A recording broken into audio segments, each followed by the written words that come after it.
Call দিছস। এই bike থেকে নামাইছস না? বাইক থেকে নামাই ড্রপ করছস? আমি ফোন দিছস না শালা? এই বেয়াদব ছেলে, কে তুমি? আরে তুই কে? এটা এশার নাম্বার না? আমি তো এশার মামা। অরিজিনাল মামা? অরিজিনাল না তো কি? তুমি কে? কথা বলছো না কেন? তুমি কে? আসসালামু আলাইকুম মামা, আমি তো এসার হাজবেন্ড। হাজবেন্ড মানে? এশার আবার বিয়ে হলো কবে? কালকে 8:59 আপনি কই ছিলেন? এশার বিয়ে হয়ে গেল আর আপা আমাকে জানালো না? কি জানাবে? তা তো আপনাকে গনেই না, পাত্তাই দেয় না। আমি অবশ্য জিজ্ঞাসা করছি মামা কই, কর মতো ভাদিমা বিয়ে থাকার চেয়ে না থাকা ভালো।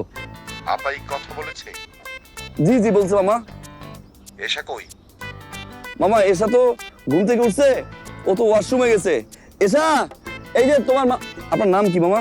এই তুমি রাখো, ওইদিকে আমি আপার সাথে বুঝিনি, আমাকে জানালো না কি জন্য। বুঝেন মামা বুঝেন, এরকম ফ্যামিলিতে সম্পর্ক থাকার চেয়ে না থাকা ভালো মামা।